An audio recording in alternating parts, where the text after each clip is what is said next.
कल्प साधना का क्रिया पक्ष। चिंतन, आदत और विश्वास अंतराल के ये तीन क्षेत्र हैं। इन्हें क्रमशः मन, बुद्धि और चित्त कहते हैं।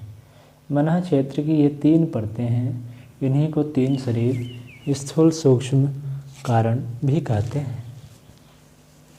पंचभौतिक काया तो इन तीनों की आज्ञा एवं इच्छा का परिवहन मात्र करती रहती है। आत्मसत्ता इनसे ऊपर है।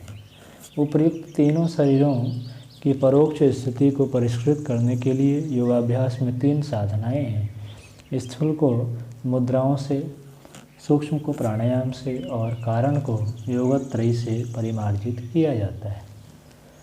मुद्राओं में तीनों प्रधान हैं। पहला शक्ति चालनी मुद्रा, दूसरा शिथिलीकरण मुद्रा और दूसरा खेचरी मुद्रा। प्राणायामों में तीनों को प्रमुखता दी गई है। पहला नाड़ी शोधन प्राणायाम, दूसरा प्राणाकर्षण प्राणायाम, तीसरा सूर्य भेदन प्राणायाम। योगाभ्यासों में तीन प्रमुख है। नाद योग, दूसरा बिंदु योग और तीसरा लय योग। कल्प साधना में इन 9 का अभ्यास कराया जाता है। दिव्य अनुदान की ध्यान धारणा इन 9 के अतिरिक्त है। क्रिया योग के ये तीन प्रयोग साधक के त्रिविध शरीरों को परिष्कृत करने की उपयोगी भूमिका संपन्न करते हैं। शरीरों के हिसाब से इनका वर्गीकरण करना हो तो स्थूल शरीर के निमित्त शक्ति चालनी मुद्रा, नाड़ी शोधन प्राणायाम और नाद योग की गणना की जाएगी। सूक्ष्म शरीर के निमित्त प्राणाकर्षण प्राणायाम, शिथिलीकरण मुद्रा और बिंदु योग को महत्व दिया जाता है। कारण शरीर में खेचरी मुद्रा, सूर्य भेदन प्राणायाम और लय योग का अभ्यास किया जाता है। हर साधक को इन 9 को एक साथ करना आवश्यक नहीं। त्रिविध योग साधनाएं तो सभी को सामान्य परिमार्जन करने की दृष्टि से आवश्यक मानी गई हैं। वे हर स्थिति के साधक को साथ साथ चलाने का प्रावधान है। नाद योग, बिंदु योग और लय योग का अभ्यास सभी कल्प साधकों की दिनचर्या में सम्मिलित है। मुद्राएं तथा प्राणायाम तीन हैं।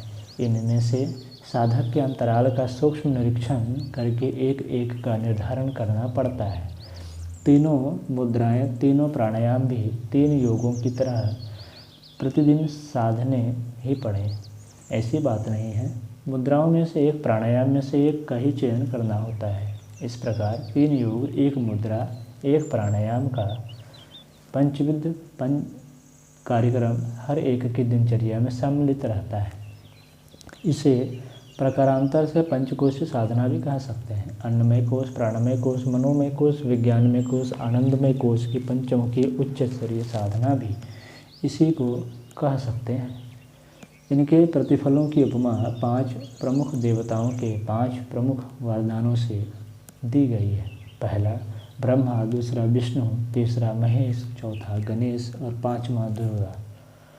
उपयुक्त 5 साधनाओं को इन 5 देवताओं की साधना भी कह सकते हैं। 5 कोशों को 5 प्रकार के रत्नों का, पंच रत्नों का भंडार माना गया है। विभूतियाँ 5 ही हैं। इन्हीं में रिद्धि सिद्धियों का समावेश समझा जा सकता है। पहला संयम, दूसरा साहस, तीसरा दिव्य दृष्टि, चौथा स्वर्ग, पांचवा बंधन मुक्ति। इन 5 के अंतर्गत ही प्रत्यक्ष और परोक्ष जीवन की समस्त संपदाओं, सफलताओं का समावेश हो जाता है। कल्प साधना के साधक यदि श्रद्धा, प्रज्ञा एवं निष्ठा का समुचित समावेश करते हुए इनकी साधना में संलग्न रहें तो वे अपने में आश्चर्यजनक परिवर्तन का अनुभव करेंगे। काया का रूपांतरण तो ठीक है, उसे दुर्बलता और रुग्णता से ही एक सीमा तक उबारा जा सकता है। परिवर्तन तो सदा अंतराल का ही होता है। इसी आधार पर क्षुद्र को महान, नर को नारायण, पुरुष को पुरुषोत्तम बनने का अवसर मिलता है। कामना का भावना में, क्षुद्रता का महानता में, तृष्णा का उदारता में जिस अनुपात में परिवर्तन होता है उतना ही साधक की सत्ता का स्तर ऊंचा उठता चला जाता है।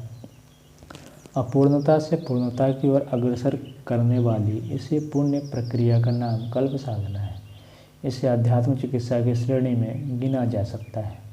काय चिकित्सा के लिए आयुर्वेद, तिब्बी, एलोपैथी, होम्योपैथी, नेचुरोपैथी आदि पद्धतियाँ प्रचलित हैं। मानसिक चिकित्सा के लिए सामान्यतः स्कूल, शिल्प, उद्योग, कला, कौशल आदि का अभ्यास करना पड़ता है। गुरुकुल अरण्यकों के वातावरण में रहना पड़ता है। स्वाध्याय सत्संग भी इसी प्रयोजन के लिए है। तीसरा क्षेत्र कारण शरीर का बचता है। इसके लिए साधना ही एकमात्र आधार है। उसे तपश्चर्या और योग साधना के आधार पर ही गलाया ढाला जाता है। शरीर नरम है, मन उससे कठोर और अंतःकरण को अति कठोर माना गया है। उस पर जन्म जन्मांतरों की मान्यताएं, इच्छाएं तथा आदतों की भूगर्भ में पाई जाने वाली चट्टानी परतों से भी कठोर सतहें जमी होती हैं। उन्हें तोड़ने उखाड़ने के लिए डायनामाइट की सुरंगों का प्रयोग करना पड़ता है। इसी प्रयोग का नाम अध्यात्म साधना है। अंतःकरण के परिवर्तन में इन्हीं को अपनाना पड़ता है। अध्यात्म लक्ष्य की दिशा में बढ़ने वालों को साधना का साहस संजोना ही पड़ता है। प्राचीन काल में भी यही क्रम चलता रहा है और अब भी उसी मार्ग पर धीमे या तेज़ी से चलने के अतिरिक्त और कोई मार्ग नहीं। शारीरिक रुग्णता को दूर करने का दावा करने वाले चिकित्सालयों की कमी नहीं। मानसिक विकास एवं परिष्कार के प्रयासों में संलग्न शिक्षण संस्थाएं भी बहुत हैं। आवश्यकता एक ही ऐसी थी जो सर्वोपरि महत्व की होते हुए भी सर्वाधिक उपेक्षित पड़ी थी, वह है अंतःकरण को परिमार्जित परिष्कृत करने की आध्यात्म चिकित्सा। इस संदर्भ में कुछ कहने लायक कारगर व्यवस्था कहीं दिखती ही नहीं। जो चल रहा है उसमें भ्रांतियों एवं निहित स्वार्थों का इतना अधिक समावेश हो गया है कि होना न होने से भी अधिक भारी पड़ता है। इस संदर्भ में कल्प साधना को आरंभिक बाल कक्षा वर्ग की तो कहा जा सकता है, पर है वह ऐसी जिसमें ब्रह्म विद्या के शाश्वत सिद्धांतों को अक्षुण्ण रखते हुए समय के परिवर्तन और बुद्धिवादी वैज्ञानिक दृष्टिकोण का भी समुचित समावेश रखा गया है। अन्यान्य अनुशासनों तथा निर्धारणों के अतिरिक्त जहाँ तक योगाभ्यासों का संबंध है, उन्हें उपयुक्त पंचधा प्रयोगों के रूप में समझना समझाना चाहिए। शरीर 5 तत्वों से बना है, चेतना भी 5 प्राणों से भी निर्मित है।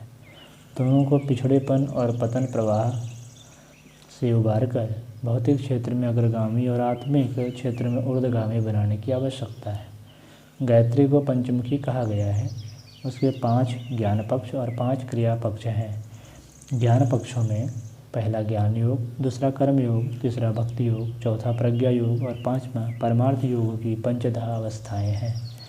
कल्प साधना में जहाँ 5 ज्ञान पक्षों का उपयुक्त निर्धारण है, वहीं पंचधा क्रिया योगों का भी स्वाध्याय सत्संग मनन चिंतन का समर्थ तंत्र खड़ा करके संचित कसाय कल्मशों का निष्कासन एवं उच्च स्तरीय आस्थाओं का प्रतिष्ठापन किया जाता है। इस प्रकार इस आरंभिक सोपान को भी निर्धारण की दृष्टि से पूर्णता युक्त कहा जा सकता है। क्रियाकृत्यों के सही स्वरूप के निर्धारण अवलंबन में जितनी जागरूकता एवं तत्परता की आवश्यकता पड़ती है, उससे भी अधिक इस क्षेत्र में श्रद्धा का सघन आरोपण आवश्यक होता है। इसके अभाव में सारी विधि व्यवस्था मात्र कलेवर बनकर रह जाती है और प्राण रहित काय कलेवर की तरह उसकी भी मात्र दुर्गति ही होती है। इस दुर्भाग्यपूर्ण स्थिति से उबरकर अध्यात्म उपचार और संवर्धन का उभय पक्षीय प्रयोजन पूर्ण करने के लिए कल्प साधना का उपक्रम प्रस्तुत किया गया है।